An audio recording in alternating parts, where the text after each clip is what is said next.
गौरी साहब ये बताइएगा कि ग्रैंड अपोजिशन अलायंस में शमूलियत के हवाले से JUIF की तरफ से हिचकिचाहट क्यों है? मतलब क्या शराइत ऐसी हैं जो कि रखी जा रही हैं? और दूसरा ये है, उन तो तरले पान दी गला आ गई है जनाब, यानी कि आप तो बस तहरीक इंसाफ ये कर सकती है कि तरले डाले आप लोगों के। कौन सी शराइत हैं जो कि तय की जा रही हैं? देखिए, मैं आपको एक अर्ज कर दूं कि बहुत चीज़ें ऐसी मीडिया पे आ रही हैं कि कुछ इस तरह की शराइत हैं जो वो पूरा नहीं कर सकते। मैं थोड़ा सा उसको क्लियर कर दूं कि हमने उनकी सूबाई हुकूमत से कोई उसमें ना उनसे इस्तीफा मांगा है, ना सूबाई हुकूमत में शमूलियत की हमने ख्वाहिश का इजहार किया है। ओके। एक, ना हमने कौमी असम्बली में अपोजिशन लीडर का ओहदा मांगा है, ऑलराइट। ना हमने जो इत्तेहाद बन रहा है या बनने जा रहा है उसकी कुछ सरबराही हमने मांगी है।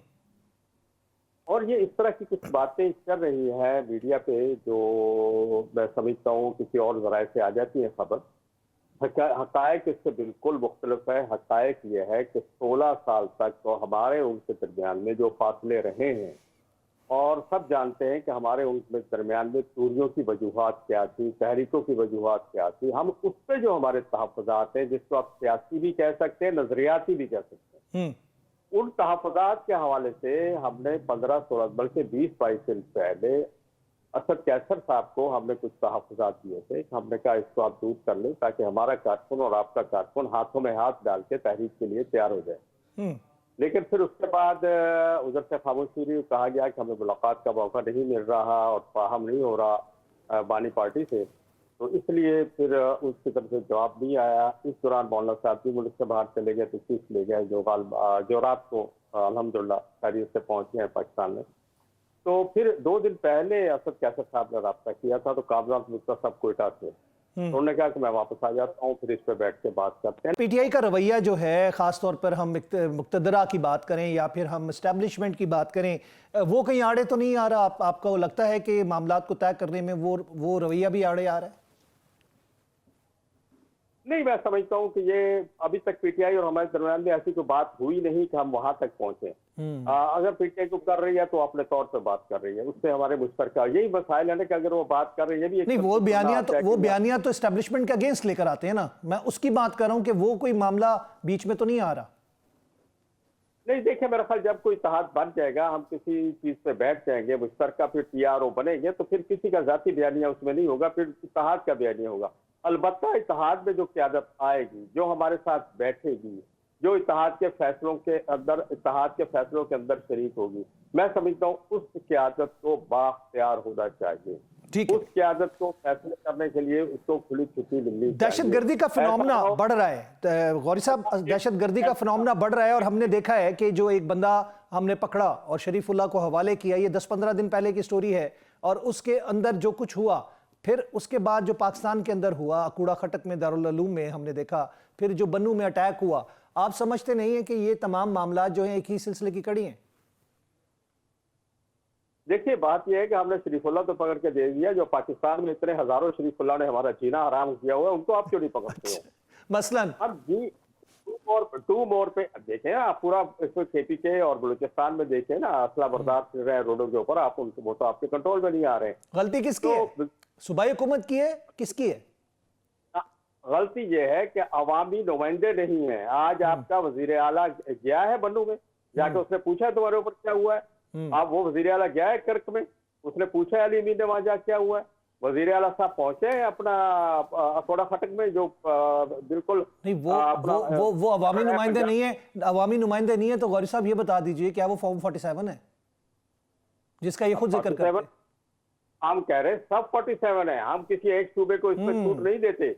हम जहां ये आप देखें, ये चीजें हमें हल करनी होगी कि मीठा मीठा हप हप, कड़वा कड़वा थू थू, इससे हमें बाहर निकलना होगा। हमें बताना, यही तो चीजें हम तय करना चाहते हैं कि आप एक चीज तय करेंगे, पूरे मुल्क में फॉर्म 47 की हुकूमत है, और क्योंकि हर पार्टी कह रही है। आप मुस्लिम लीग को ले लें, पीपल्स पार्टी को ले लें, वो KPK में यही शिकायत कर रहे हैं, हम चारों सूबों में यही शिकायत कर रहे हैं।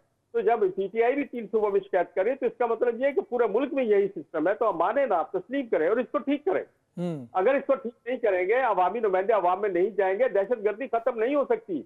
आप अवाम का मुराल बुलंद करेंगे, आप अवाम का मुराल बंद करेंगे, तो अवाम खुद बगैर फुर्सत के दहशतगर्दी खत्म कर देंगे अपने इलाकों में।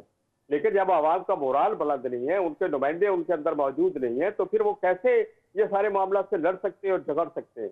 तो मैं समझता हूँ बुनियादी गलती हमारी यही हो रही है कि साफ और शफाफ इंतखाबात के बाद जो भी जीते, हमें इससे कोई गरज नहीं है कि बलावल साहब आते हैं, शहबाज शरीफ साहब आते हैं या इमरान साहब आते हैं, कोई भी एनीवन आए, लेकिन इंतखाबात पता होना चाहिए, साफ और शफाफ है। आप एक सहाफी हैं, आप जानते हैं कि हर हल्के के सहाफी को पता होता है, बल्कि आवाम को भी पता होता है कि इस हल्के से जीत कौन रहा है और हार कौन रहता है। तो इसलिए आप छुपा नहीं सकते कि फला जीता है और आप किसी जीते हुए को पीछे करके हारे हुए को आगे आगे ला रहे हैं, तो आप इसको छुपा नहीं सकते।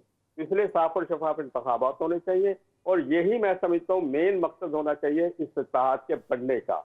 और वरना हम तो देखें नहीं जी, हम तो जमहूरियत के इस हद तक चैंपियन है कि 1973 का आइन बनाने वालों में मुफ्ती महमूद रहमुल्लाह के दस्ते थे।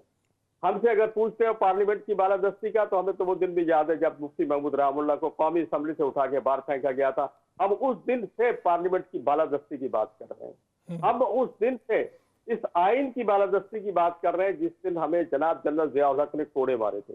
हमें कोई नया सबक ना सिखाए कि ये आइन की बालादस्ती है और जमहूरियत की बालादस्ती है, पार्लियामेंट की बालादस्ती। अब तो 70 साल से इसकी लड़ाई लड़ रहे हैं, लेकिन होता यह है कि जब हम हुकूमत में होते हैं तो हम उन मार्शलों से या उन आमरों से बड़े आमर बनना पसंद करते हैं, और जब हम अपोजिशन में होते हैं, हम जेलों में होते हैं, हम जमहूरियत का राग अलाप कर रहे होते हैं। ये हम सबका एक मुश्तरका एक मसाइल है, इस पे निकलना होगा। इत्तेहाद बढ़ाने का मकसद यही होगा कि हम जमहूरियत को जमहूरियत समझें, आमरीत को आमरीत समझें, मुफाद को मुफाद समझे, हुकूमत को हुकूमत समझे, आवाम को आवाम समझे।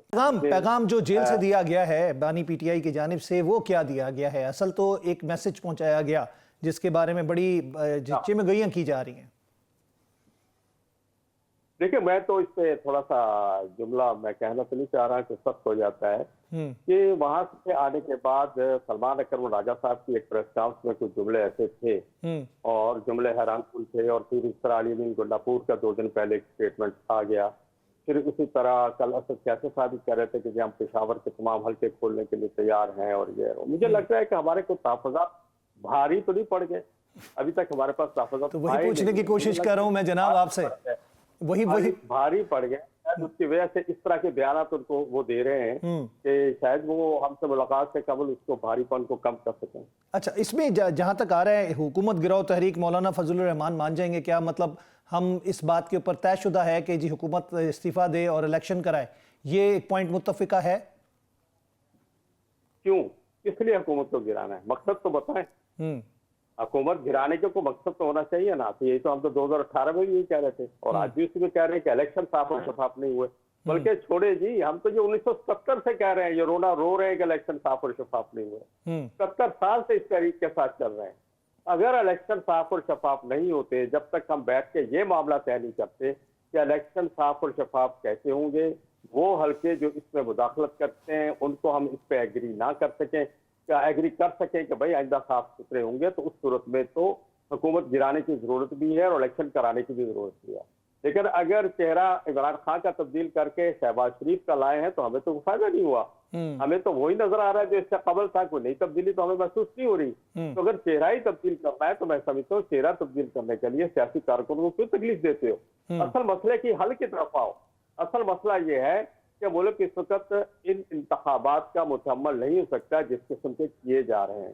आप देख रहे हैं पूरे मुल्क में लॉ एंड ऑर्डर की सूरत क्या है, आप देख लें कि पीछे की सूरत क्या है। बलूचिस्तान के पिछले 15 दिन में मेरे 4 जिम्मेदार शहीद हो चुके, कल रात तक भी एक साथी शहीद हुआ है। तो मुस्तकिल एक सिलसिला ऐसा चल रहा है जो इनके बस में नहीं है। जो हुक्मरान है ये टीवी पे बैठ के बहुत अच्छा राज तो अलाप रहे हैं, लेकिन इनकी आवाम में से नहीं है, आवाम के अंदर जा नहीं